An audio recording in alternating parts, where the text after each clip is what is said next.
एक क्षण थांबा आणि स्वतःला एक प्रश्न विचारा. मी जे विचार करतो ते खरंच माझे स्वतःचे विचार आहेत का? आपल्या सगळ्यांनाच वाटतं मी कोणाचं ऐकत नाही, मी स्वतः विचार करून निर्णय घेतो, मी गर्दीच्या मागे जाणारा माणूस नाही. पण समजा तुमच्या ऑफिसमधले 10 लोक एखाद्या व्यक्तीबद्दल एकच मत व्यक्त करतायत. तुमचे सगळे मित्र एखाद्या इन्व्हेस्टमेंटबद्दल बोलतायत, अरे हे घेऊन टाक, सगळे घेत आहेत. सोशल मीडियावर एखाद्या विषयावर हजारो लोक संताप व्यक्त करतायत, तर आपण खरंच थांबून विचार करतो का? मला स्वतःला काय वाटतं की नकळत आपल्यालाही त्याच दिशेने विचार करायला सुरुवात होते. आपण या व्हिडिओच्या माध्यमातून आपल्या मानवी स्वभावाचा एक अतिशय सूक्ष्म सापळा दाखवणार आहोत, ग्रुप बायस.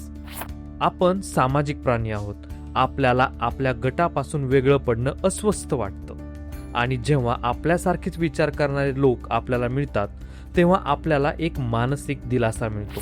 आणि गंमत म्हणजे आपण त्या गटाचा प्रभाव स्वीकारतोय हे आपल्याला कळतही नाही. आपल्याला वाटत राहतं हा माझा विचार आहे, पण कदाचित तो विचार आधी आपल्या गटाचा होता आणि नंतर तो आपला झाला. आज आपण या व्हिडिओच्या माध्यमातून पाहणार आहोत, लोक इतक्या सहजपणे दुसऱ्यांच्या प्रभावाखाली का येतात, गर्दीत गेल्यावर आपली विचार करण्याची पद्धत का बदलते, आणि सर्वात महत्त्वाचं, आपण स्वतःच्या विचारांवर कोणाचा प्रभाव आहे हे कसं ओळखायचं. समजा तुम्ही एका नवीन ऑफिसमध्ये कामाला लागलात.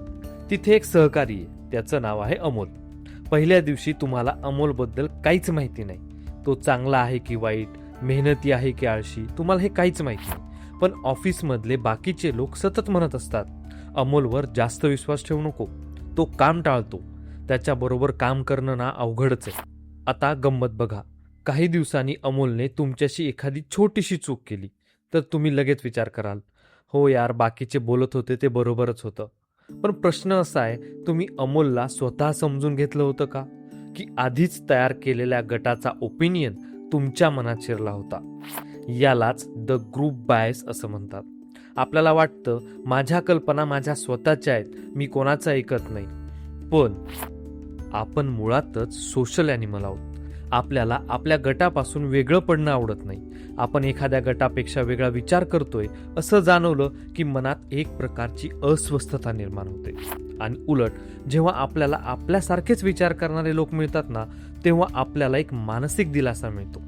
म्हणून कधी कधी आपण एखादी कल्पना सत्य आहे म्हणून नाही स्वीकारत, तर ती कल्पना स्वीकारल्यामुळे आपल्याला आपल्या गटात आपली जागा सुरक्षित वाटते म्हणून स्वीकारतो. याचा सर्वात मोठा धोका असा आहे, आपल्यावर प्रभाव पडतोय हे आपल्याला जाणवतच नाही. आपल्याला वाटत राहतं हा विचार माझा आहे, पण खरं तर त्या विचाराची सुरुवात कदाचित आपल्या स्वतःच्या मनात झालेलीच नसते. तो आधी आपल्या मित्रांचा होता, आपल्या ऑफिसचा होता, आपल्या कुटुंबाचा होता, किंवा आपल्या सोशल मीडिया फीडचा होता. आणि हळूहळू तो विचार आपला विचार बनला. आणि म्हणूनच पुढचा प्रश्न अधिक धोकेदायक आहे. जर ग्रुप बायस इतका सूक्ष्म असेल तर मोठ्या गर्दीत गेल्यावर आपल्या विचारांचं आणि भावनांचं काय होत असेल? आणि इथेच सुरू होतो द ग्रुप इफेक्ट. आता एक कल्पना करा, तुम्ही एकटे घरी बसून क्रिकेटचा सामना पाहत आहात. तुमचा आवडता खेळाडू एक महत्त्वाचा कॅच सोडतो आणि तुम्ही म्हणता, यार काय चूक केलीस, पुढच्या वेळी नीट खेळ. पण आता तेच दृश्य एका भरलेल्या स्टेडियममध्ये कल्पना करा. तुमच्या आजूबाजूला हजारो लोक आहेत. तोच कॅच सुटतो आणि अचानक संपूर्ण स्टेडियममध्ये ओरड सुरू होते. लोक चिडतात, शिव्या देतात, हातवारे करतात, आणि काही क्षणात तुमच्याही भावना बदलतात. यालाच द ग्रुप इफेक्ट असं म्हटलं जातं. जेव्हा आपण पुरेशा मोठ्या गटामध्ये असतो तेव्हा आपण वेगळ्या पद्धतीने वागू लागतो. स्पोर्टिंग इव्हेंट असो, कन्सर्ट असो, धार्मिक सभा किंवा राजकीय सभा, गटांच्या सामूहिक भावनांपासून स्वतःला पूर्णपणे वेगळं ठेवणं खूप कठीण असतं.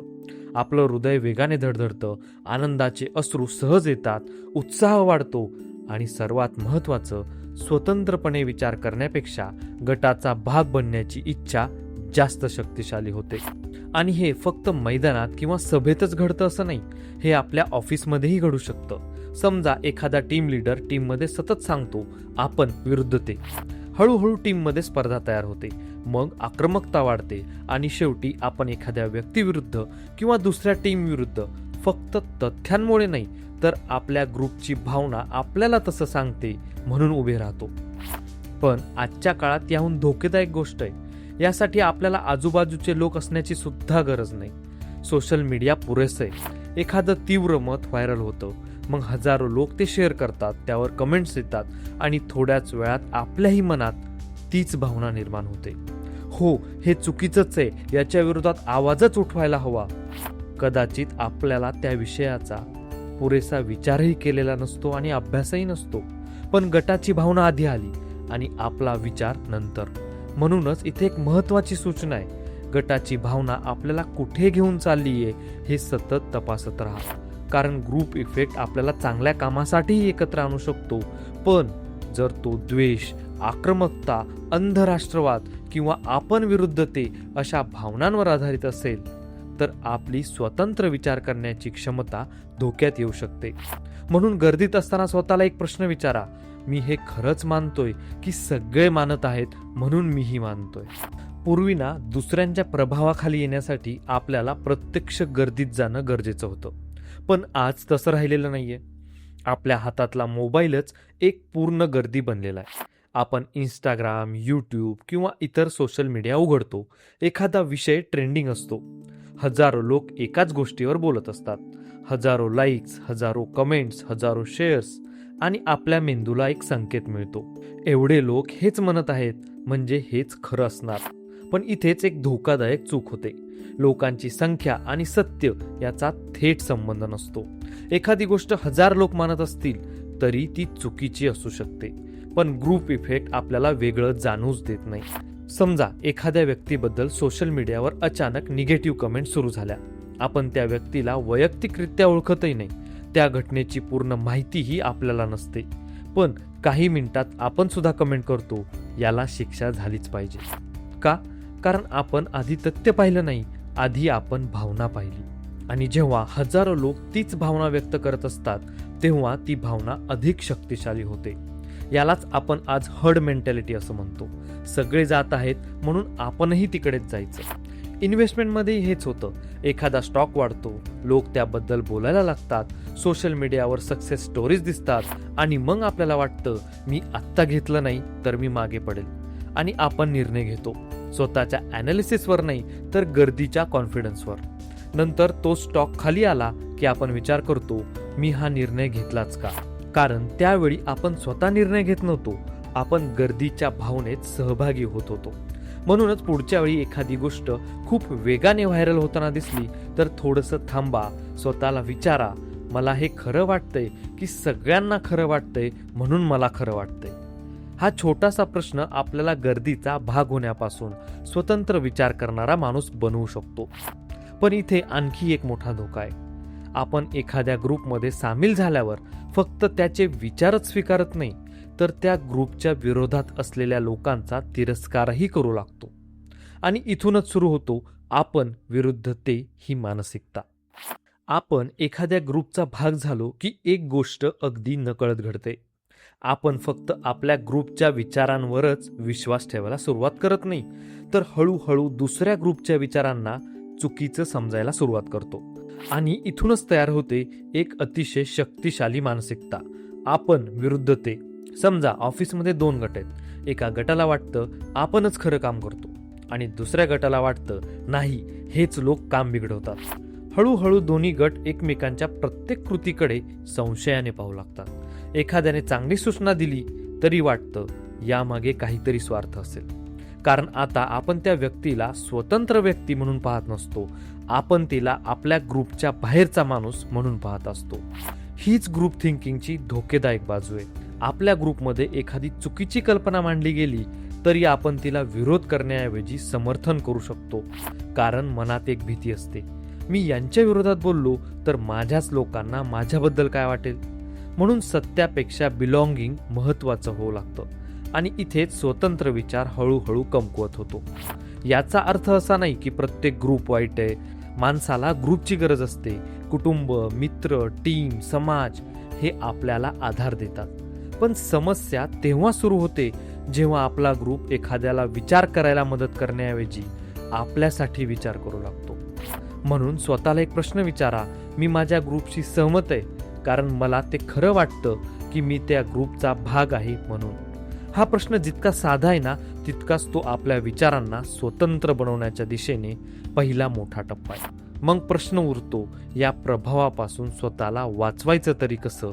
चला समजून घेऊया. आता सर्वात महत्त्वाचा प्रश्न, जर आपण इतक्या सहजपणे ग्रुपच्या प्रभावाखाली येत असू तर त्यापासून स्वतःला वाचवायचं कसं? यासाठी सर्वात पहिली गोष्ट आहे थांबा. जेव्हा एखाद्या विषयावर आपल्या आजूबाजूचे सगळे लोक एकाच भावनेने प्रतिक्रिया देत असतील तेव्हा लगेच त्यांच्यात सामील होऊ नका. स्वतःला थोडंसं मेंटल डिस्टन्स द्या, कारण भावना या संसर्गासारख्या पसरतात. एक माणूस घाबरतो, दुसरा घाबरतो, तिसरा घाबरतो आणि काही वेळात संपूर्ण ग्रुप घाबरलेला असतो. पण त्या क्षणी जर आपण एक पाऊल मागे घेतलं आणि विचारलं, खरंच घाबरण्यासारखं काय? तर कदाचित आपल्याला जाणवेल की आपण परिस्थितीवर नाही तर इतरांच्या प्रतिक्रियेवर प्रतिक्रिया देत होतो.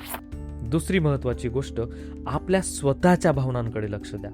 एखाद्या ग्रुपमध्ये गेल्यानंतर अचानक आपल्याला खूप राग निर्माण झाला, खूप उत्साह निर्माण झाला किंवा एखाद्या व्यक्तीबद्दल अचानक तीव्र द्वेष निर्माण झाला तर स्वतःला विचारा, ही भावना माझ्या स्वतःच्या अनुभवातून आली आहे का, की मी ती भावना इतरांकडून घेतलेली आहे? तिसरी गोष्ट, विरोधी मत ऐकण्याची सवय लावा. आपल्याला आवडणाऱ्या लोकांचंच ऐकलं, आपल्या विचारांची सहमत असणाऱ्यांचंच ऐकलं तर आपल्याला आपले विचार किती मजबूत आहेत हे कधीच कळणार नाही. कधी कधी आपल्या मताच्या अगदी विरुद्ध असलेला माणूस आपल्याला अशी गोष्ट दाखवतो जी आपल्या संपूर्ण ग्रुपला दिसलेलीच नसते. आणि शेवटी एक अतिशय महत्त्वाचा प्रश्न, जर माझ्या आजूबाजूला कोणीच नसतं तर मी हाच निर्णय घेतला असता का? हा प्रश्न स्वतःला प्रामाणिकपणे विचारला तर आपल्याला आपल्या निर्णयामागची खरी कारणं दिसायला सुरुवात होईल. कारण स्वतंत्र विचार म्हणजे प्रत्येक गोष्टीत इतरांच्या विरोधात जाणं नाही, तर स्वतंत्र विचार म्हणजे गर्दी ज्या दिशेने चालली आहे त्या दिशेने चालण्याआधी स्वतःला विचारणं, मी कुठे चाललोय आणि का चाललोय? आणि ही सवय लागली तर आपण ग्रुपचा भाग राहूनही ग्रुपच्या विचारांचे गुलाम होणार नाही. पण या संपूर्ण विषयातून अजून एक अतिशय महत्त्वाचा धडा आपल्याला मिळतो. दुसऱ्यांचा प्रभाव टाळणं पुरेसं नाही, आपल्या स्वतःच्या मनावर कोण प्रभाव टाकतंय हे ओळखणंही अधिक महत्त्वाचं आहे. तर आजच्या व्हिडिओचा सर्वात महत्त्वाचा प्रश्न पुन्हा एकदा स्वतःला विचारा, मी जे विचार करतो ते खरंच माझे स्वतःचे विचार आहेत का? आपण माणसं सामाजिक प्राणी आहोत. आपल्याला आपल्या लोकांची गरज असते, पण त्याच वेळी आपल्या ग्रुपची मतं, भावना आणि भीती नकळत आपल्या विचारांचा भाग बनू शकतात. कधी ऑफिसमध्ये, कधी मित्रांमध्ये, कधी कुटुंबात आणि आजच्या काळात तर सोशल मीडियावर. म्हणूनच पुढच्या वेळी सगळे लोक एखाद्या दिशेने धावताना दिसले तेव्हा लगेच त्यांच्या मागे धावू नका. फक्त एक क्षण थांबा आणि स्वतःला विचारा, मी हे खरंच मानतोय की सगळे मानत आहेत म्हणून मानतोय? कारण स्वतंत्र विचार म्हणजे गर्दीपासून दूर जाणं नाही, गर्दीत राहूनही स्वतःचा विचार जिवंत ठेवणं. आणि कदाचित आपल्या आयुष्यातील सर्वात महत्त्वाचा स्वातंत्र्याचा प्रकार हाच आहे, स्वतःच्या मनावर स्वतःचा अधिकार. जर आजचा व्हिडिओ पाहताना तुम्हाला तुमच्या आयुष्यातील एखादी अशी घटना आठवली असेल जिथे तुम्ही फक्त इतरांच्या प्रभावामुळे एखादा निर्णय घेतला तर हा व्हिडिओ नक्की लाईक करा. आणि अशाच प्रकारे मानवी स्वभाव, सायकोलॉजी, मनी माइंडसेट आणि आयुष्य बदलणारे विचार सोप्या मराठीत समजून घेण्यासाठी मनाची श्रीमंती या आपल्या चॅनलला नक्की नक्की नक्की सबस्क्राईब करा. आणि हा व्हिडिओ त्या व्यक्तीला नक्की शेअर करा जिला कदाचित आज स्वतःला एक प्रश्न विचारण्याची गरज आहे, माझा विचार खरंच माझा आहे का?